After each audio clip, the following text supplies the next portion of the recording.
Welcome back to the another lecture. आज के इस नए लेक्चर में आप सभी का स्वागत है।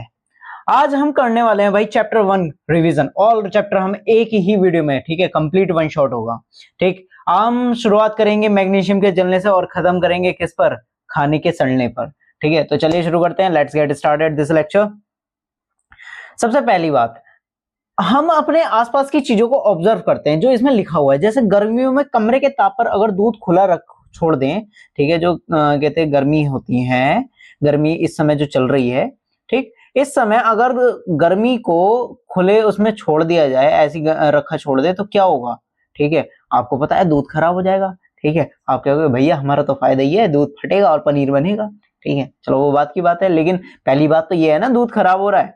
ठीक, दूसरा, लोहे का तवा, तसला और कील, ठीक है, कि को आर्द्र वायुमंडल में खुला छोड़ दे तो क्या होता है?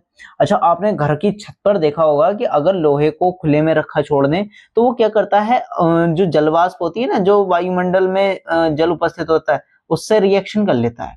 ठीक है, जलवाष्प से रिएक्शन कर लेता है और पता है उस पर जंग लग जाता है। तो लोहे को जब खुले में रख दिया जाता है तो वो उस पर क्या हो जाता है, जंग लग जाता है।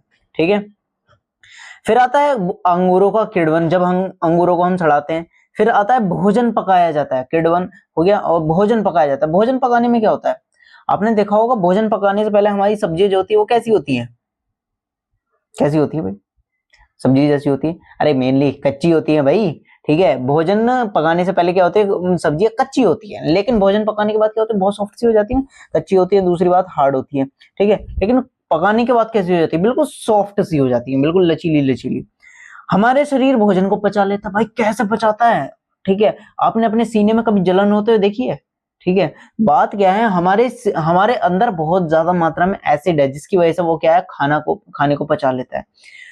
या हम सांस लेते हैं, सांस लेने में क्या हो रहा है, सांस ले रहे हैं, ऑक्सीजन हमारे अंदर जाती है, ऑक्सीजन हमारे पास कोशिकाओं में जाती है और कोशिकाओं में से क्या करती है, ग्लूकोज के साथ रिएक्शन करती है। पता है इतना सब कुछ हो रहा है विद इन ए सेकेंड। ठीक है, इतना सब कुछ होता है हमारे शरीर में। तो बेसिकली कहना क्या चाहते हैं कि जब हमने मतलब जब हम कोई भी प्रोडक्ट ले रहे हैं या इनमें कुछ भी प्रोडक्ट यूज हुआ, यानी जैसे भोजन को पका रहे, कच्ची सब्जी थी, पकाने के बाद कैसी हो गई, अलग हो गई। ठीक है, हमारे शरीर को भोजन को पचा लेता। खाते कैसे, बिल्कुल सॉफ्ट सा खाना, मतलब खाना खाते हैं, वो अंदर जाके कैसा हो जाता है, बहुत बेकार सा। हम सांस लेते हैं, ठीक है, लेते हम CO2 है, ऑक्सीजन लेते हैं, लेकिन छोड़ते कौन सी है, कार्बन डाइऑक्साइड। ठीक है, सिमिलरली तो कहने का मतलब ये है कि रासायनिक अभिक्रिया होती क्या है, इसको हमें पहचानना है। ये सब जितने भी हो रहे हैं ये सब रासायनिक परिवर्तन है। ठीक है, कैसे पता? देखो, जब किसी भी पदार्थ के आंतरिक रूप से, मतलब उसमें क्या है, कुछ ना कुछ मिलाकर उसके आंतरिक रूप में परिवर्तन किया जाए, जो मतलब उसके अंदर के जो कण है उसमें परिवर्तन किया जाए, दैट्स कॉल्ड रासायनिक परिवर्तन। ठीक है, और जब भी दो या दो से अधिक पदार्थ आपस में मिलते हैं, ठीक है, जब भी दो या दो से अधिक पदार्थ आपस में मिलते हैं और कुछ नया बनाते हैं, कुछ नए पदार्थ बनाते हैं, नई तरीके की चीज बनाते हैं या कुछ अलग चीज बनाते हैं, दैट्स कॉल्ड केमिकल रिएक्शन, यानी उसको हम क्या कहते हैं, रासायनिक अभिक्रिया कहते हैं।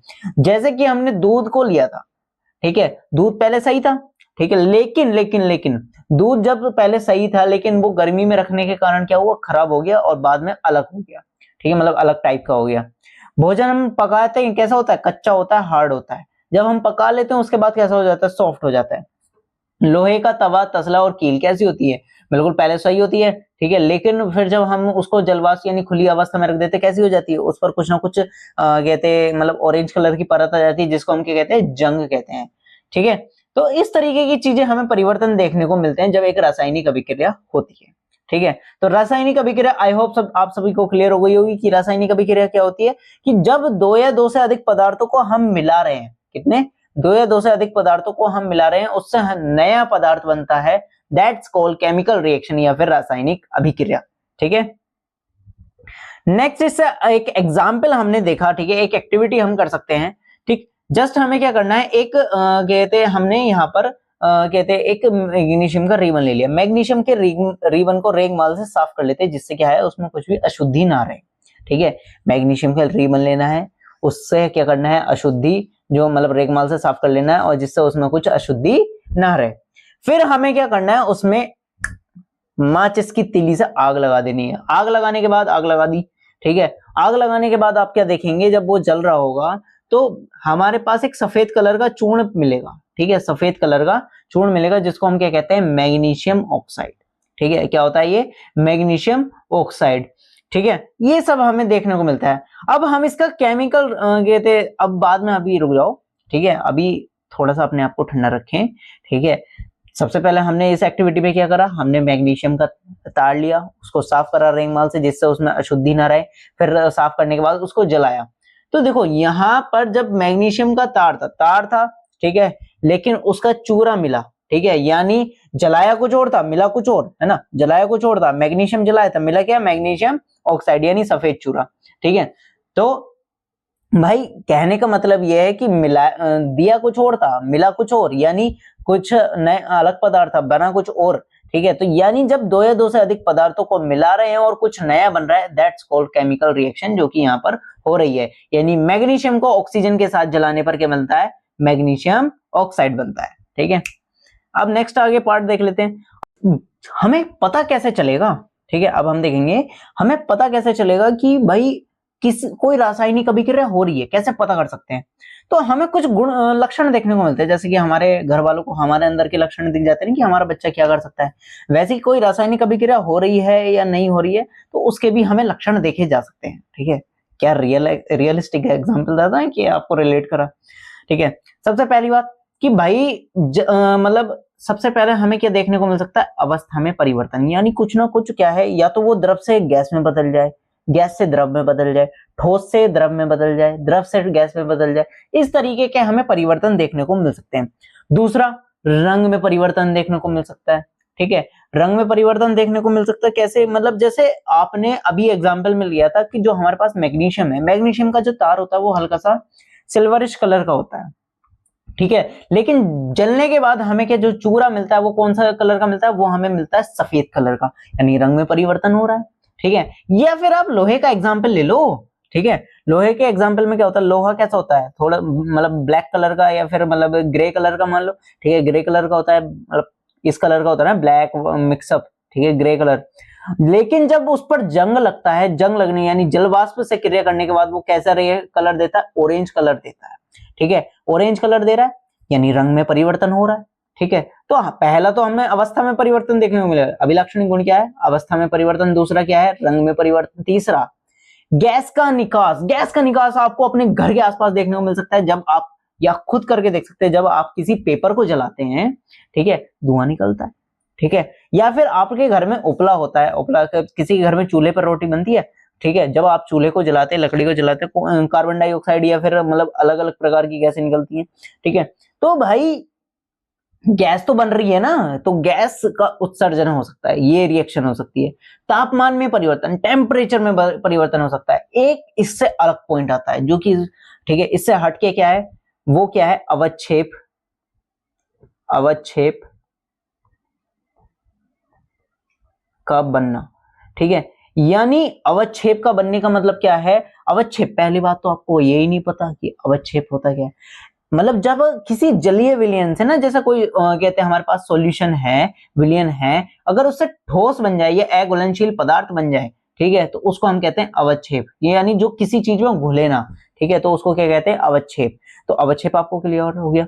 किसी भी अभिक्रिया में हमें 5 गुण देखने को मिल सकते हैं, ठीक है, 5 लक्षण देखने को मिल सकते हैं। पहला, अवस्था में परिवर्तन, दूसरा, गैस का निकलना, तीसरा, रंग में परिवर्तन, चौथा, तापमान में परिवर्तन, और पांचवा, अवक्षेप करना। आई विल रिपीट, अवस्था में परिवर्तन, रंग में परिवर्तन, गैस का निकलना और तापमान में परिवर्तन, और पांचवा, अवक्षेप का बनना। नेक्स्ट आ जाता है रासायनिक समीकरण किसे कहते हैं, ठीक है। एक बेसिक सी चीज है भाई, रासायनिक समीकरण क्या होती है, ऐसी समीकरण, ठीक है, ऐसी समीकरण, ऐसी इक्वेशन जो क्या करे, रासायनिक अभिक्रिया को प्रदर्शित करती है। क्या, ऐसी समीकरण जो रासायनिक अभिक्रिया को प्रदर्शित करती हो, तो उसको हम क्या कहते हैं, रासायनिक समीकरण। क्लियर है। जो भी हमारे पास, जैसे अभी तक हमने क्या देखा, जब मतलब हमने एक एक्सपेरिमेंट अभी शुरुआत वाले टॉपिक लिया था कि जब ऑक्सीजन की उपस्थिति में, देखो जलाने के लिए क्या चाहिए हमें, किसी भी चीज को जलाने के लिए क्या चाहिए, कार्बन सॉरी ऑक्सीजन चाहिए होती है, ठीक है।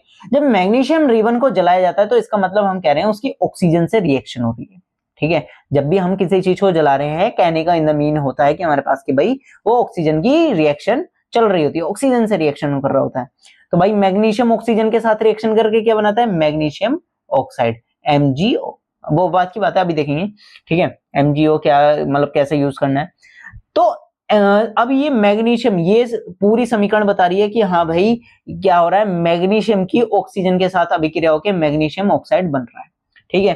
तो ऐसी समीकरण जो ये बता दे कि भाई मतलब जो रासायनिक अभिक्रिया को प्रदर्शित करती है, ऐसी समीकरण जो रासायनिक अभिक्रिया को प्रदर्शित करती है, उसको हम क्या कहते हैं, रासायनिक समीकरण, ठीक है। क्लियर है, आप कहोगे बिल्कुल क्लियर है। नेक्स्ट पार्ट, भाई इसमें दो चीजें होती हैं किसी भी रासायनिक अभिक्रिया में। पहले होते हैं अभिकारक, जो कि ये वाला पार्ट, ओ अरे वाह भाग रहा है ये भी, चलो इसे साफ कर देते हैं। पहले होते हैं अभिकारक, दूसरे होते हैं उत्पाद, ठीक है। पहले क्या होते हैं, अभिकारक, और दूसरे क्या होते हैं, उत्पाद। अब अभिकारक क्या होते हैं भाई, ऐसे पदार्थ, देखो अभिकारक जो होते हैं ये वाले लेफ्ट हैंड वाले, ठीक है। ऐसे पदार्थ जो रासायनिक अभिक्रिया में भाग ले रहे हैं, जिनकी वजह से रासायनिक अभिक्रिया हो रही है, ऐसे पदार्थ जो रासायनिक अभिक्रिया में भाग लेते हैं या जिनकी वजह से रासायनिक अभिक्रिया हो रही है, उनको हम क्या कहते हैं, अभिकारक कहते हैं। उत्पाद किसे कहते हैं, प्रोडक्ट, ठीक है। अभिकारक को इंग्लिश में रिएक्टेंट कहते हैं, रिएक्टेंट यानी जो रिएक्शन करता है, ठीक है, रिएक्टेंट यानी जो रिएक्शन करता है। उत्पाद किसे कहते हैं, ऐसे पदार्थ जो हमें रासायनिक अभिक्रिया के फलस्वरूप प्राप्त होते हैं, ऐसे पदार्थ जो हमें रासायनिक अभिक्रिया के फलस्वरूप प्राप्त होते हैं, क्या कहलाते हैं, उत्पाद कहलाते हैं। क्लियर है। तो इसमें हमें कौन से जो रासायनिक अभिक्रिया में भाग ले रहे हैं, कौन से, मैग्नीशियम और ऑक्सीजन, इन दोनों में रिएक्शन हो रही है, ठीक है। तो मैग्नीशियम और ऑक्सीजन क्या है, अभिकारक हो गए, ठीक है। मैग्नीशियम ऑक्साइड हमें मतलब भरा हुआ मिल रहा है, तो वो क्या हो गया हमारे पास, उत्पाद हो गया, ठीक है। नेक्स्ट आ जाता है, देखो भाई अब इसमें आपको बेसिक सी चीज बता देता हूं। प्लस का जो साइन है वो ये दर्शा रहा होता है कि भाई इन दोनों के बीच में रिएक्शन हो रही है, और ये जो एरो का साइन है ये दर्शाता है कि भाई रिएक्शन अभी चल रही है, रिएक्शन की अभिक्रिया अभी चल रही है, ठीक है। ये बेसिक सी चीज है, इनको पहले भी हम पढ़ के आ चुके हैं, ठीक है। बस एक मोटा मोटा ओवरव्यू हमें देखना है, क्योंकि हम ये चीज पहले पढ़ चुके हैं, ठीक। रासायनिक समीकरण लिखते कैसे हैं, ठीक है, फिर आता है रासायनिक समीकरण लिखना। पहले हमने क्या है, अब इसके पीछे की कहानी सुनो। पहले क्या है, पुराने जो वैज्ञानिक थे उनको इतना लिखना पड़ता था कि पहले भाई ऐसे रिएक्शन लिखते थे कि हाँ भाई मैग्नीशियम की ऑक्सीजन के साथ अभिक्रिया होती है, तब हमें मैग्नीशियम ऑक्साइड प्राप्त होता है, ठीक है। फिर आपके पापा ने आपसे पूछा कि भाई मैग्नीशियम की ऑक्सीजन के साथ रिएक्शन होती है और मैग्नीशियम ऑक्साइड बनता है, आपने ये बता दिया। तो भाई इतनी चीज लिखने में या बोलने में टाइम लग रहा है, उन्होंने क्या करा, फिर वे लेकर आए शब्द समीकरण। क्या लेकर आए, शब्द समीकरण, ठीक है। शब्द समीकरण में क्या होता है कि भाई मतलब शब्द समीकरण का क्या मतलब होता है कि उसे शब्दों के रूप में परिवर्तित करना, मतलब गणित में करते हैं, ठीक है, गणित में लिख दिया, लेकिन जो तत्व हैं उनको शब्दों में लिखा, ठीक है, शब्दों में लिखा, ठीक है। लेकिन ये जो शब्द समीकरण थी इसको कहते हैं शब्द रासायनिक समीकरण। क्या कहते हैं, शब्द रासायनिक समीकरण। लेकिन ये जो शब्द रासायनिक समीकरण थी ना भाई, इसने पता क्या करा, ये परमाणुओं की संख्या को डिफाइन नहीं कर पा रही, परमाणुओं के द्रव्यमान को डिफाइन नहीं कर पा रही, ठीक है। परमाणु की संख्या को जब ये डिफाइन नहीं कर पाई, तब आया भाई फॉर्मूला क्या, कि इसे प्रतीक समीकरण, प्रतीकों के रूप में लिखते हैं, जो हमने पीरियोडिक टेबल पढ़ते हैं ना, उनके प्रतीकों के रूप में लिखते हैं। तो उन्होंने सबसे पहले फिर क्या करा, प्रतीक के रूप में लिखना शुरू करा, कि जो हमारे पास मैग्नीशियम है उसे Mg लिखा।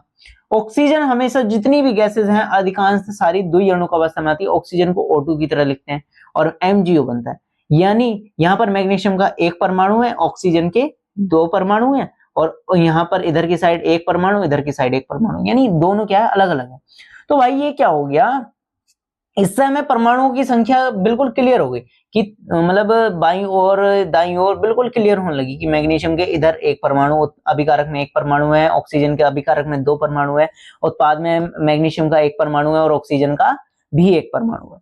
तो ये सब चीजें क्लियर होने लग गई, ठीक है। लेकिन ये बात हो गई, अब ये परमाणु की संख्या डिफाइन करने लगे। लेकिन अब इन्होंने परमाणुओं की संख्या के आधार पर, किसके आधार पर, परमाणुओं की संख्या के आधार पर दो भागों में बांटा।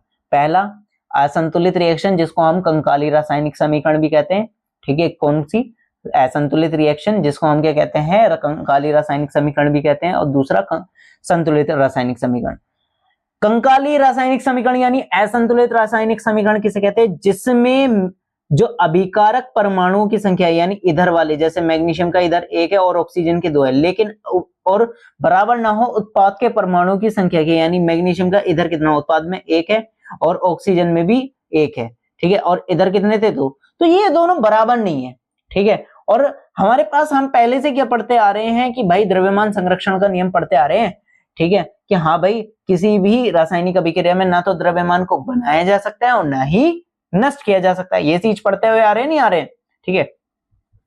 तो फिर उसके बाद ये क्या करा, दोनों ओर इनके मतलब अगर किसी भी रासायनिक अभिक्रिया में उसके दोनों ओर परमाणुओं की संख्या बराबर नहीं होती है, किसी भी रासायनिक अभिक्रिया में अगर किसी भी रासायनिक समीकरण में अगर दोनों ओर किसकी परमाणुओं की संख्या अगर बराबर नहीं होती है तो उसको क्या कहते हैं, ढांचा रासायनिक समीकरण, या इंग्लिश में कहते हैं स्केलेटल केमिकल इक्वेशन कहा जाता है, ठीक है। जैसे कि अभी ये है जिसमें परमाणुओं की संख्या क्या है, बराबर नहीं है, कोई बात नहीं।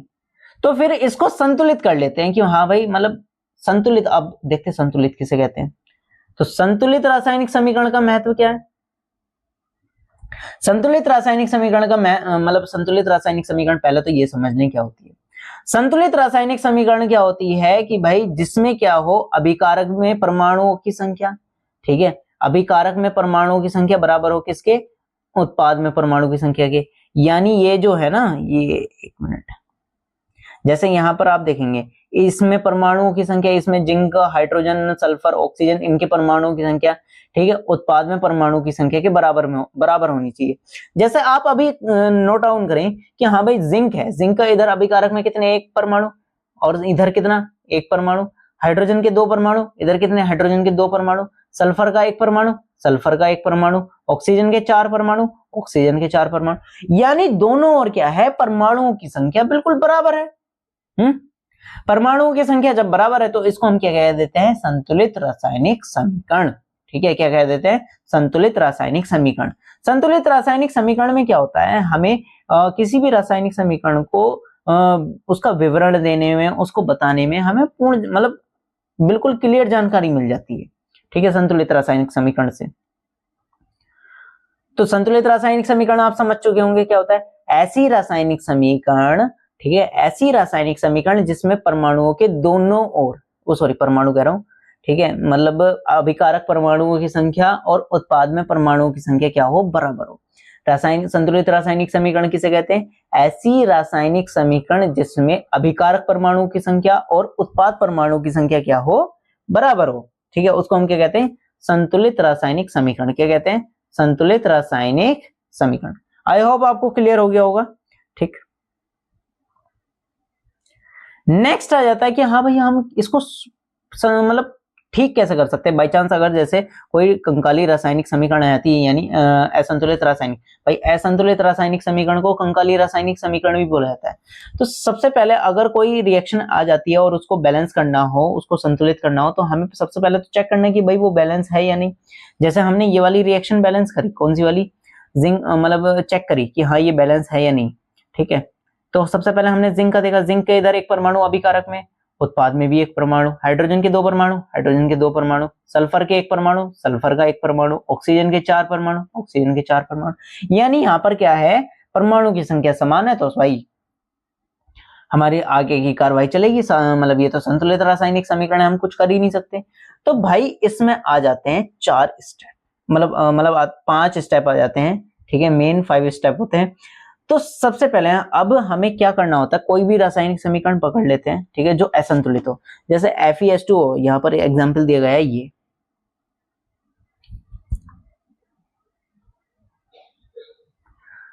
यहाँ पर एग्जांपल दिया गया है, ये दिया है जैसे मतलब अभी हमने शुरुआत में पढ़ा था ना, लोहे पर जंग लगना, ये उसी का एग्जांपल है। Fe लोहा H2O से रिएक्शन कर रहा है, Fe3O4 फेरिक ऑक्साइड बना रहा है, हाइड्रोजन गैस मुक्त हो रही है। ये क्या है, एक इसको कहते हैं हम क्या, लोहे पर जंग लगने वाली रिएक्शन, ठीक है।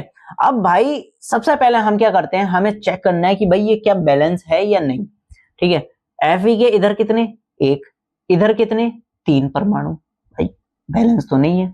तो सबसे पहले हमें क्या करना है, स्टेप 1 में इसको क्या है, इसको एक बॉक्स में, मतलब इनके जो सब्सटेंस हैं, इसके जो कंपाउंड हैं, उनको हम क्या करते हैं, बॉक्स में बंद कर लेते हैं, ठीक है, कर लिया, बॉक्स में कैचअप कर लो। फिर इसके बाद हमें चेक करना है, एक सारणी बना लेते हैं, ठीक है। सारणी बनाने के बाद हम चेक करते हैं कि भाई कौन सा तत्व क्या है, कौन सा तत्व अनबैलेंस्ड है, ठीक है, बैलेंस नहीं है। जैसे Fe का क्या है, एक, अब उत्पाद में कितने परमाणु की संख्या, 3, हाइड्रोजन कितने, 2 अभिकारक में, इधर कितने, 2, बिल्कुल बराबर। ऑक्सीजन इधर कितना, 1, और उत्पाद में कितने, 4। तो यानी भाई अलग है, ठीक है, डिफरेंस दिख रहा है। अब सीधी सी बात, हमें क्या करना चाहिए, हमें वो पकड़ना है, उस तत्व को पकड़ना है जो कि क्या है भाई, जो सबसे ज्यादा जिसमें डिफरेंस हो। जैसे यहाँ पर ऑक्सीजन में, ठीक है, ऑक्सीजन में देखने पड़ रहा है, अभिकारक में 1 है और उत्पाद में 4 है ना, देखने को मिला। तो इतना डिफरेंस देखने को मिल रहा है सबसे ज्यादा इसमें, तो ऑक्सीजन को सबसे पहले बैलेंस करेंगे। तो भाई सबसे पहले ऑक्सीजन को बैलेंस कर लेंगे, 1 मिनट।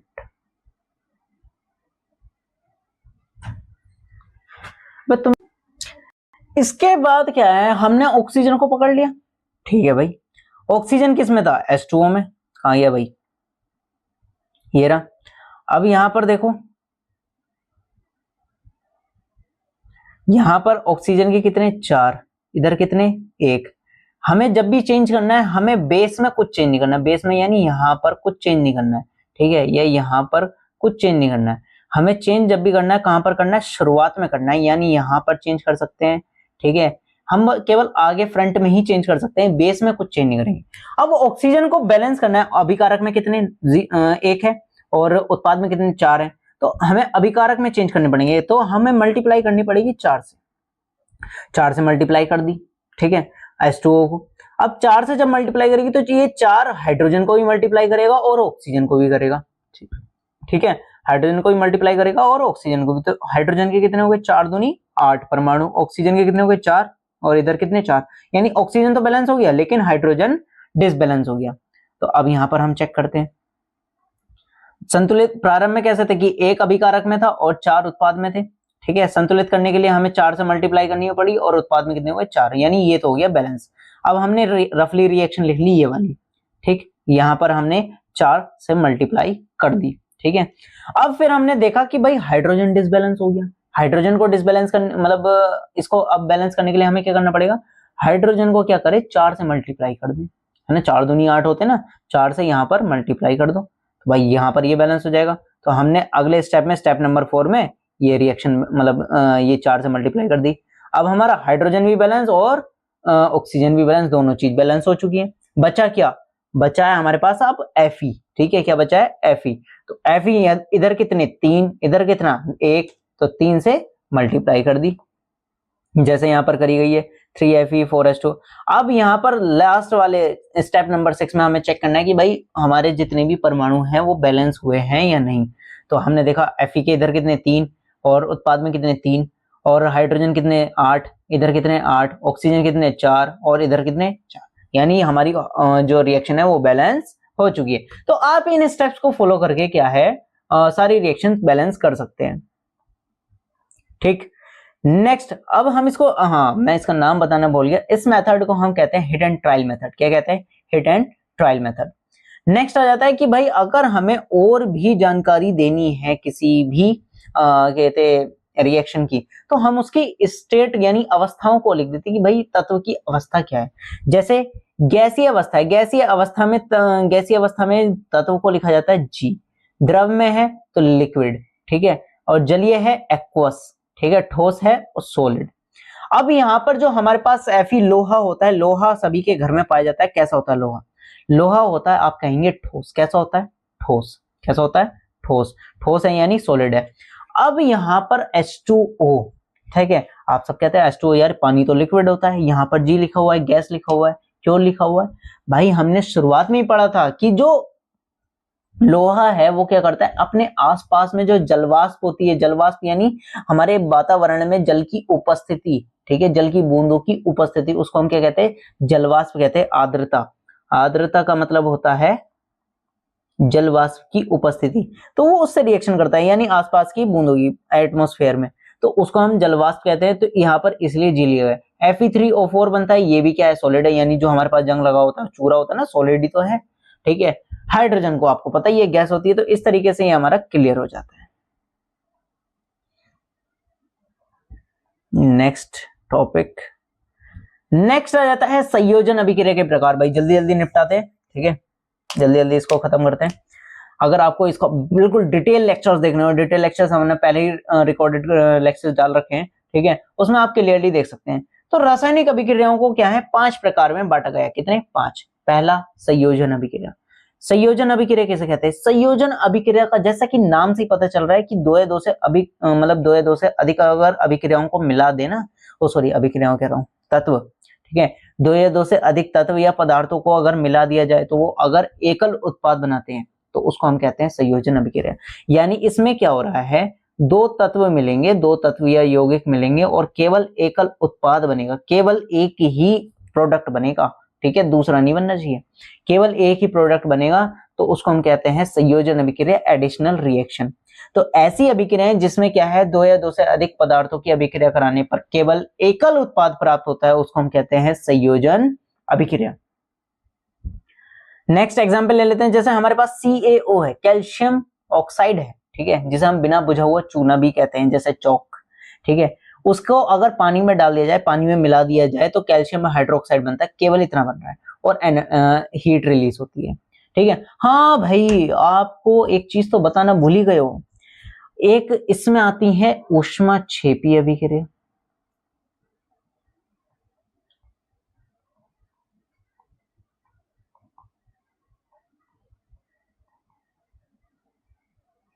दूसरी आती है ऊष्माशोषी अभिक्रिया। चलो ऊष्माशोषी को अभी कुछ देर में देखेंगे, क्योंकि वो आएंगी वियोजन अभिक्रिया में बात करेंगे।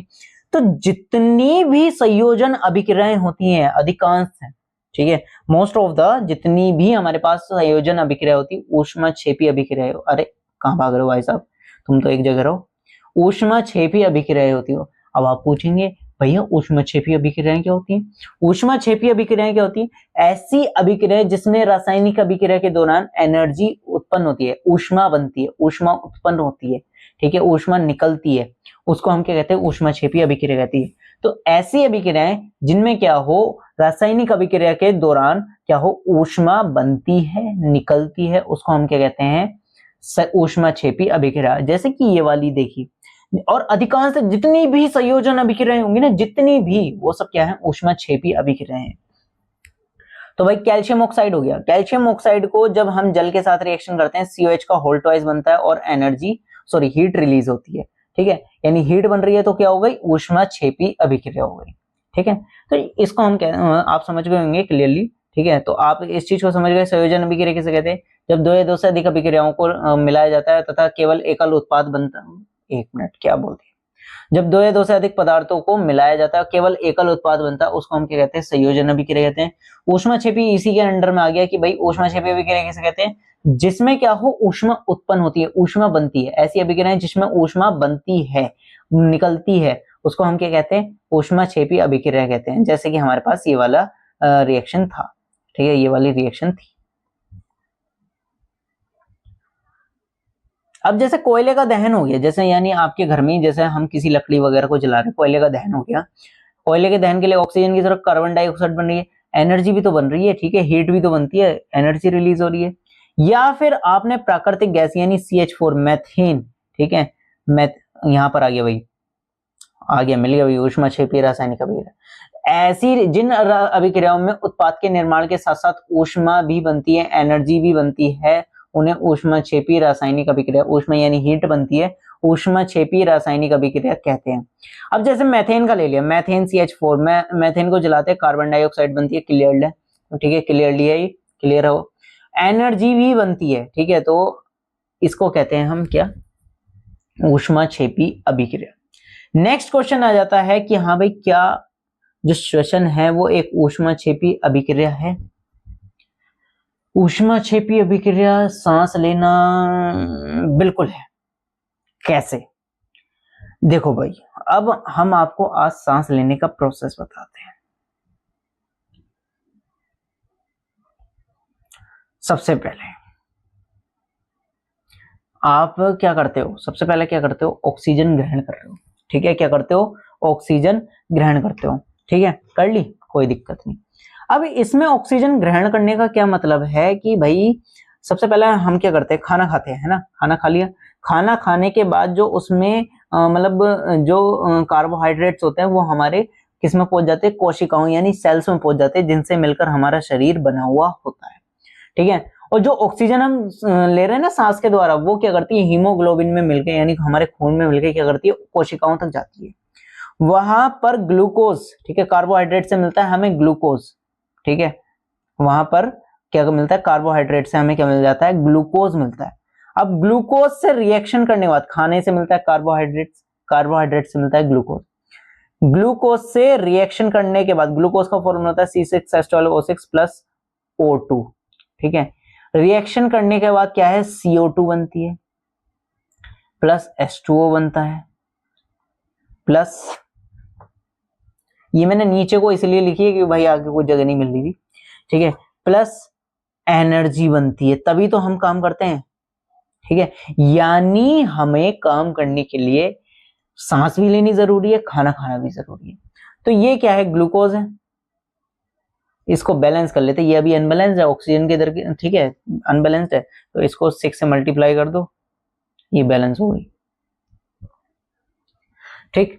तो बात क्या है, जब इसकी ग्लूकोज की ऑक्सीजन यानी हमने खाना खाया, कार्बोहाइड्रेट्स हो गए, कार्बोहाइड्रेट जैसे हमारे शरीर के अंदर गए, सेल्स में जाके वो क्या, मतलब जो सेल्स में वो क्या है, ग्लूकोज के रूप में पहुंचते हैं, ग्लूकोज मिल जाता है कार्बोहाइड्रेट से, ठीक है, ग्लूकोज पहुंच गया सेल्स में, फिर उसके बाद हम सांस भी ले रहे हैं, सांस के द्वारा यानी हीमोग्लोबिन के में हमारी जो ऑक्सीजन है वो मिलकर कहां पहुंचती है, सेल्स में पहुंचती है, यानी कोशिकाओं में पहुंचती है, वहां पर ये दोनों रिएक्शन करते हैं, कार्बन डाइऑक्साइड बनती है प्लस H2, कार्बन डाइऑक्साइड तो हम सांस के द्वारा छोड़ देते हैं, ठीक है, एनर्जी बनती है, एनर्जी किसके रूप में बनती है, एटीपी, एडिनोसिन ट्राइफॉस्फेट के रूप में, किसके, एडिनोसिन ट्राइफॉस्फेट, इसकी एटीपी फुल फॉर्म क्या है, एडिनोसिन ट्राइफॉस्फेट। तो इस तरीके से भाई जब एनर्जी बन रही है, ऊष्मा बन रही है, एनर्जी कब बनती है, जब ऊष्मा बन रही है, तो भाई ऊष्मा बन रही है, तो भाई ये भी क्या है, एक कौन सी रिएक्शन हो गई, आपको क्लियर हो गया होगा, ऊष्मा क्षेपी अभिक्रिया, ठीक है। तो भाई हाँ भाई हम कह सकते हैं क्लियरली कि सांस लेना क्या है, एक ऊष्मा क्षेपी अभिक्रिया है। अबे यार क्या हो रहा है ये, ठीक है, जैसे कि ये लिखा हुआ है, अरे यहाँ पर लिखा हुआ था क्या, मैंने देखा नहीं, ठीक, C6H12O6 यानी हमारे पास ग्लूकोज है, O2 ऑक्सीजन हो गई, यहाँ पर कार्बन डाइऑक्साइड रिलीज होती है, वाटर मॉलिक्यूल्स बनते हैं प्लस हीट बनती है, तो यानी एक तरह से हम कह सकते हैं कि भाई जो सांस लेना है, श्वसन अभिक्रिया है, तो वो क्या है, एक ऊष्माक्षेपी अभिक्रिया है, ठीक है। नेक्स्ट पार्ट आ जाता है वियोजन अभिक्रिया, जैसे कि नाम से पता चल रहा है, इसमें पता क्या होता है, इसमें एक यौगिक होगा, वो सॉरी एक अभिकारक होगा और वो 2 या 2 से अधिक पदार्थों में टूटेगा, जैसे कि ये, ठीक है, ए भी हमारे पास कोई भी यौगिक होगा वो 2 या 2 से अधिक पदार्थों में टूट जाएगा, ठीक है, वियोजित हो जाएगा। तो ऐसी अभिक्रिया जिसमें क्या हो, एकल अभिकारक, ठीक है, ऐसी अभिक्रिया जिसमें एकल अभिकारक 2 या 2 से अधिक उत्पादों में टूट जाए या फिर वियोजित हो जाए, तो उसको हम कहते हैं क्या, वियोजन अभिक्रिया, ठीक है। जैसे कि यहाँ पर हाँ भाई, अब इसमें एक वर्ड आएगा उसमें, वो तो हमने ऊष्मा क्षेपी पढ़ा, इसमें आता है ऊष्मा शोषी, ऊष्मा शोषी, ऊष्मा शोषी में क्या होता है कि भाई अगर हमें रासायनिक अभिक्रिया के लिए ऊष्मा देनी पड़ती है, ऐसी रासायनिक अभिक्रियाएं जिसमें ऊष्मा की आवश्यकता पड़ती है, जरूरत है भाई फ्यूल के रूप में, ठीक है, तो वो क्या है, ऊष्मा शोषी अभिक्रियाएं कहलाती है, क्या कहलाती है, ऊष्मा शोषी अभिक्रियाएं। अब जैसे इसमें ये FeSO4 है, या फिर इसका एग्जाम्पल ले लेते हैं, ये ज्यादा हल्का होता है, एक मिनट, अरे यार क्या हो जाता है मैजिक कभी कभी, ठीक है। जैसे यहाँ पर ये एग्जाम्पल है कैल्शियम कार्बोनेट का, ठीक है, कैल्शियम कार्बोनेट को जब गर्म करते हैं तो वो कैल्शियम ऑक्साइड में टूट जाता है, प्लस कार्बन डाइऑक्साइड में, मतलब इन 2 भाग में टूट जाता है, ठीक है, 2 भाग। देखो भाई सीधी सी बात है, अगर आपको कहीं पर कार्बोनेट आयन दिख जाए ना, ठीक है, कार्बोनेट आयन दिख जाए और उसको आप गर्म करें, कार्बन डाइऑक्साइड 101% बनेगी, ठीक है, क्या, कार्बन डाइऑक्साइड 101% बनेगी अगर कार्बोनेट आयन दिख जाता है। तो जब हम इसको गर्म करते हैं, हीट करते हैं, तो क्या होता है CO2 होता है, CO2 गैस बनती है। तो यानी हमें क्या है, इसको रासायनिक अभिक्रिया को कराने के लिए, इसको तोड़ने के लिए क्या, उसको गर्म करना पड़ता है, ठीक है। तो ऐसी अभिक्रियाओं को हम कहते हैं ऊष्मा शोषी अभिक्रियाएं। तो जितनी भी वियोजन अभिक्रियाएं वो कौन सी अभिक्रियाएं होती हैं, ऊष्मा शोषी अभिक्रियाएं। कौन सी अभिक्रियाएं होती हैं, ऊष्मा शोषी अभिक्रियाएं। अब वियोजन 3 प्रकार से हो सकता है, ठीक है, वियोजन 3 प्रकार से हो सकता है। पहला एक होता है ऊष्मीय वियोजन, यानी अगर हम किसी पदार्थ को ऊष्मा दे रहे हो, ठीक है, किसी पदार्थ को ऊष्मा दी, जैसे यहाँ पर ये, ठीक है, ऊष्मा दी और उसको क्या है, वो 2 भागों में टूट जाए, तो वो क्या कहलाता है, ऊष्मीय वियोजन कहलाता है, जो कि हमने यहाँ पर देख लिया, ठीक है। दूसरा आता है वैद्युत वियोजन। वैद्युत वियोजन में क्या, ये एक अस्थायी वियोजन भी कहलाता है। वैद्युत वियोजन में क्या करते हैं हम, एक इस तरीके का क्या करते हैं, बीकर लेते हैं जिसमें क्या इलेक्ट्रोड लगे हो, ठीक है, ये दोनों इलेक्ट्रोड, ठीक, इसमें जलीय विलयन ले लिया, जैसे NaCl का जलीय विलयन ले लिया, तो भाई जो अपोजिट चार्ज वाला यानी विपरीत आवेश वाला होगा ना, जैसे कैथोड है निगेटिव चार्ज वाला होता है, इस पे तो Na पहुंच जाएगा क्योंकि अपोजिट चार्ज वाला अट्रैक्ट करेगा, और जो एनोड होता है पॉजिटिव वाला उस पर पहुंच जाएगा Cl- यानी NaCl का हमने जलीय विलयन लिया इसलिए मैंने NaCl लिखा है। तो भाई ये क्या करते हैं विपरीत इलेक्ट्रोड की ओर चले जाते हैं और अलग हो जाते हैं, तो इस तरीके से क्या है वियोजन हो जाता है। कैसे, NaCl है उसमें वैद्युत वियोजन करवाया, Na+Cl- इन दो पार्ट में टूट गया, कोई दिक्कत नहीं, ठीक है। तो भाई NaCl में टूट गया, कोई दिक्कत नहीं है। तो ये, और हाँ एक पॉइंट तो रह गया कि भाई ये तभी तक रहता है जब तक कि इसमें क्या है विद्युत धारा प्रवाहित हो रही है। जैसे विद्युत धारा हटेगी दोनों आपस में आके मिल जाएंगे क्योंकि प्लस माइनस एक दूसरे को अट्रैक्ट करता है, ठीक है। तो ये दोनों आपस में आके मिल जाते हैं, वापस वही नॉर्मल सॉल्यूशन बन जाएगा। तो सीधी सी बात है, अभी तक हमने दो तरीके से वियोजन पढ़ा, पहला ऊष्मीय वियोजन यानी अगर जैसे हम किसी पदार्थ को गर्म करते हैं तो, दूसरा वैद्युत वियोजन जैसे हमने यहां पर ये करा, तीसरा होता है प्रकाशीय वियोजन। प्रकाशीय वियोजन का मतलब होता है कि किसी भी चीज को हम क्या करते हैं सूर्य के प्रकाश में रख देते हैं, ठीक है, किस में रख देते हैं, सूर्य के प्रकाश में। यानी सिल्वर, जैसे एग्जांपल ले ले, सिल्वर क्लोराइड को अगर सूर्य के प्रकाश में रखते हैं तो सिल्वर अलग क्लोरीन गैस मिल जाती है, ठीक है, क्लोरीन गैस उड़ जाती है और सिल्वर हमें मिल जाता है, ठीक है। तो क्लोरीन, अगर हम सिल्वर क्लोराइड, सिल्वर ब्रोमाइड, अगर इनको क्या करते हैं सूरज के प्रकाश में, जैसे ये रखा हुआ है इसमें रख देते हैं, तो वो क्या करते हैं क्लोरीन गैस बन जाती है, ठीक है, निकल जाती है, कोई दिक्कत नहीं। और ये जो किया जाता है भाई, ये ऊपर दी गई अभिक्रिया का उपयोग श्याम श्वेत यानी ब्लैक एंड व्हाइट फोटो, नाम देखा हिंदी में कितना डेंजरस नेम है, श्याम श्वेत। श्याम का मतलब होता है काला, श्वेत का मतलब व्हाइट, ठीक है। श्याम श्वेत यानी ब्लैक एंड व्हाइट फोटो में होता है इसका प्रयोग, ठीक है, जो पुराने टाइम में कैमरे आते थे, ठीक। तो आप इतना क्लियर कर चुके हैं। देखो भाई हम अभी तक कितना पढ़ चुके हैं कि हमने कवर अप करा है संयोजन अभिक्रिया। संयोजन अभिक्रिया में क्या होता है, जब भी दो या दो से अधिक पदार्थ मिलकर एकल उत्पाद बनाते हैं वो संयोजन अभिक्रिया कहलाती है। और सारी संयोजन अभिक्रिया क्या होती है, ऊष्माक्षेपी अभिक्रिया होती है, अधिकांश, सारी नहीं अधिकांश, यानी अधिक ऊष्माक्षेपी का मतलब है कि हाँ भाई उसमें क्या है कुछ ना कुछ एनर्जी बन रही है, हीट बन रही है, ठीक है। वियोजन अभिक्रिया में क्या होता है कि भाई एकल अभिकारक है वो दो या दो से अधिक पदार्थों में टूट जाए, उसको हम क्या कहते हैं वियोजन अभिक्रिया कहते हैं।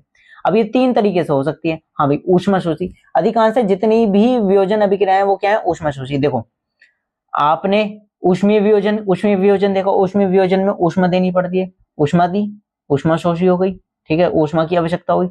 दूसरा हमने देखा वैद्युत वियोजन, वैद्युत के रूप में हमने उसको एनर्जी दी, तो यानी उसमें भी ऊष्माशोषी, ठीक है, यानी एनर्जी की जरूरत पड़ी। फिर इसमें तीसरा हमने देखा प्रकाशीय वियोजन। प्रकाशीय वियोजन में क्या हुआ, उसमें भी हमने एनर्जी दी प्रकाश के रूप में, यानी तब टूटा वो भी, ठीक है, पदार्थ तभी टूट रहा है जब हमने उसे एनर्जी दी है। तो अधिकांश से जितनी भी वियोजन अभिक्रियाएं हैं तो वो क्या है ऊष्मा शोषी होती है, यानी हमें उनमें ऊष्मा देनी पड़ती है। नेक्स्ट आ जाता है विस्थापन अभिक्रिया। तो भाई विस्थापन अभिक्रिया क्या होती है, विस्थापन अभिक्रिया का मतलब कि भगा देना। इसमें क्या होता है, इसमें हमारे पास एक तो तत्व होता है और दूसरा होता है यौगिक, ठीक है, एक तत्व और एक यौगिक। अब ये क्या करते हैं, जो ताकतवर वाला होता है ना, जो ताकतवर तत्व होता है वो कमजोर वाले को उसके जलीय विलयन से भगा देता है, ठीक है। कहने का मतलब ये है कि आप अगर एक एग्जांपल ले लें, हम स्ट्रक्चर क्या होगा कि A होगा हमारे पास प्लस CB होगा, ठीक है। अब मान लो A जो है हमारे पास ताकतवर है तो वो क्या कर देता है C को भगा देता है उसके जलीय विलयन से। एक्वस सॉल्यूशन में होता है ये यौगिक जो होगा एक्वस सॉल्यूशन में उसके जलीय विलयन से भगा देता है, क्या बना देता है A B हो जाएगा और C बेचारा बाहर नजर आएगा, ठीक है। कहने का मतलब ये है कि हाँ भाई देखो रिएक्शन में ही पता चल रहा है कि ताकतवर लोगों की ही कीमत होती है, ठीक है। तो A जो है वो क्या है ताकतवर है, तो कहें अब इसे हम कैसे बताएं भाई। तो विस्थापन अभिक्रिया में क्या होता है, जो अधिक अभिक्रियाशील, जो अधिक सक्रिय है, अधिक अभिक्रियाशील तत्व उससे कम, ठीक है, कमजोर अभिक्रियाशील तत्व के, ठीक है, कमजोर वाले तत्व के उसको जलीय विलयन से विस्थापित कर देता है। ठीक है, ऐसी अभिक्रिया जिसमें अधिक अभिक्रियाशील तत्व कम अभिक्रियाशील तत्व वाले तत्व को उसके जलीय विलयन से विस्थापित कर दे, उसको भगा दे, ठीक है, उसको हम क्या कहते हैं, विस्थापन अभिक्रिया कहते हैं। एग्जाम्पल में हम दे सकते हैं जैसे Fe है, ठीक है, Fe क्या है, Cu से, कॉपर से ज्यादा पावरफुल होता है। कॉपर बहुत नीचे आता है, हाइड्रोजन से भी नीचे आता है, ठीक है, Fe ऊपर आता है। तो Fe क्या करता है, Cu से ज्यादा ताकतवर है, वो उसको FeSO4 यानी उसके जलीय विलयन से भगा देता है, FeSO4 बनाता है और कॉपर बाहर। इसी तरीके से जिंक है, जिंक भी भाई कॉपर से ऊपर आता है, तो कॉपर को जब जिंक से रिएक्शन करवाते हैं तो जिंक ZnSO4 बन जाता है, कॉपर बाहर। ठीक है, लेड भी भाई जिंक से ऊपर आता है। लेड जैसे हमारे पास क्या होगा, लेड से रिएक्शन करवाएंगे CuCl2 PbCl2 बना देगा, Cu को फिर बाहर। यानी कॉपर क्या है, थोड़ा सा मतलब कमजोर तत्व है, ठीक है, हाइड्रोजन से भी नीचे आता है सक्रियता श्रेणी में। अगर आपको कोई दिक्कत हो सक्रियता श्रेणी की, ठीक है, तो आप देख सकते हैं हमारे पास उपलब्ध है भाई, कहते हैं हमने ये लेक्चर रिकॉर्ड कर रखा है सक्रियता श्रेणी का, आप देख सकते हैं। उससे आपको पता चल जाएगा कि भाई कौन सा तत्व जो है वो ज्यादा सक्रिय है और कौन सा कम सक्रिय है। नेक्स्ट आ जाता है द्वि विस्थापन अभिक्रिया। अब विस्थापन अभिक्रिया क्लियर हो गई कि ऐसी अभिक्रिया जिसमें क्या हो, अधिक अभिक्रियाशील तत्व, ठीक है, ऐसी अभिक्रिया जिसमें क्या हो, अधिक अभिक्रियाशील तत्व क्या करे, कम क्रियाशील तत्व को उसके जलीय विलयन से विस्थापित कर दे। ठीक है, जलीय विलयन यानी एक्वस सॉल्यूशन से।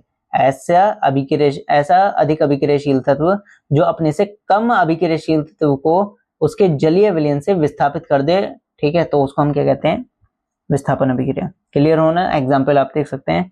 द्वि विस्थापन अभिक्रिया किसे कहते हैं, द्वि विस्थापन का मतलब है कि दोनों ओर से डिस्प्लेसमेंट। बेसिकली क्या होता है, इसमें आयनों का स्थानांतरण हो जाता है, आयनों को फेरबदल कर लेते हैं, जैसे कि भाई ये कहता है तू मेरे वाला रख ले और मैं तेरा वाला रख लूंगा, ठीक है, इस तरीके से।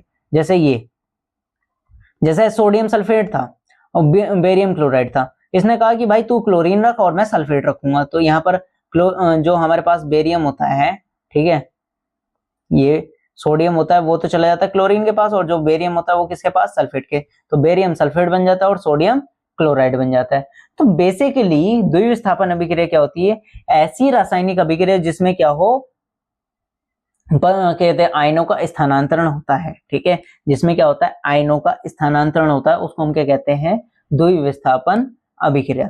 ऐसी अभिक्रिया जिसमें क्या होता है, आयनों का स्थानांतरण होता है, उसको हम क्या कहते हैं, द्विविस्थापन अभिक्रिया। लास्ट आ जाता है उपचयन और अपचयन अभिक्रियाएं। ठीक है भाई, बहुत लंबा लेक्चर हो गया, ठीक है, कोई बात नहीं, लास्ट है भाई, कंप्लीट है एक वन शॉट में, ठीक है। तो लास्ट चैप्टर है, वो सॉरी लास्ट चैप्टर कह रहे हैं बोलते बोलते बैंड बज जाती है।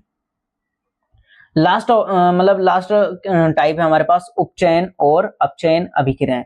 उपचयन अभिक्रियाएं किसे कहते हैं, उपचयन का मतलब ये दो अलग अलग हैं, ठीक है, उपचयन और अपचयन, और अगर दोनों एक साथ होती हैं तो उसको हम कहते हैं रेडॉक्स रिएक्शन। ठीक है, क्या कहते हैं, रेडॉक्स रिएक्शन। अब जैसे उपचयन, सबसे पहले हम उपचयन को देखते हैं। उपचयन किसे कहते हैं, उपचयन का मतलब होता है हाइड्रोजन का जुड़ना, सॉरी ऑक्सीजन का जुड़ना। उपचयन का मतलब क्या होता है, ऑक्सीजन का जुड़ना या फिर हाइड्रोजन का घटना। अगर किसी रासायनिक अभिक्रिया में ऑक्सीजन जुड़ रही है, जैसे यहाँ पर कॉपर के साथ ऑक्सीजन की अभिक्रिया कर रहे हैं, यानी कॉपर को जला रहे हैं, कॉपर ऑक्साइड बन रहा है, ठीक है, तो यानी ऑक्सीजन जुड़ रहा है, यानी ऑक्सीजन जुड़ रहा है। ऑक्सीजन जुड़ रहा है तो इसको हम कहेंगे उपचयन अभिक्रिया। या फिर दूसरी कंडीशन हो सकती है कि हाइड्रोजन की हानि, यानी हाइड्रोजन क्या है, रिएक्शन से अलग हो जाए, तो उसको हम कहते हैं क्या, उपचयन। ठीक है, जैसे कि हमारे पास जिंक है, ठीक है, HCl से रिएक्शन कर लिया, ठीक, जिंक क्लोराइड बनता है, ZnCl2 plus H2 gas release होती है। यहां पर क्लोरीन से, ठीक है, हाइड्रोक्लोरिक एसिड से हाइड्रोजन अलग हुआ है, तो इसको हम क्या कह देंगे, इसका क्या हुआ है, अपचयन, सॉरी उपचयन हुआ है। क्या हुआ है, उपचयन। तो उपचयन का मतलब क्या होता है, या तो ऑक्सीजन का जुड़ना या फिर हाइड्रोजन का घटना। ठीक है, याद रहेगा, ऑक्सीजन का जुड़ना या फिर हाइड्रोजन का घटना। दूसरा आ जाता है अपचयन।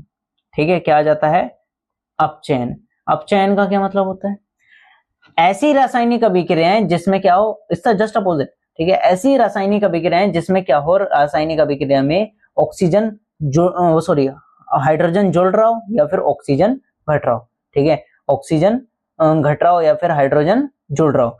जैसे कि हम, अच्छा ये दोनों चीजें एक रिएक्शन में भी हो सकती है कि हाँ भाई किसी से हाइड्रोजन हट रहा है, किसी से ऑक्सीजन जुड़ रहा है, ठीक है, तो इस तरीके से भी हो सकता है।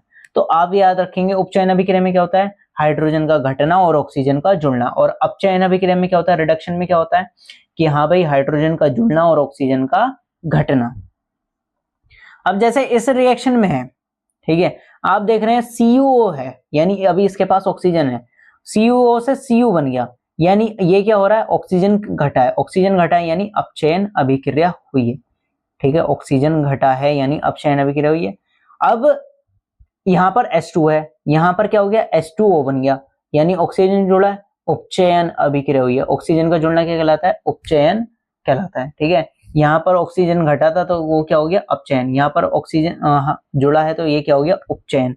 अच्छा, ऐसी रासायनिक अभिक्रिया जिसमें क्या हो, उपचयन और अपचयन दोनों एक साथ होते हैं, उसको हम कहते हैं रेडॉक्स रिएक्शन। क्या कहते हैं, रेडॉक्स रिएक्शन। जैसे कि ये वाली हमारे पास रिएक्शन है, इसको हम क्या कहेंगे, रेडॉक्स रिएक्शन, ठीक है।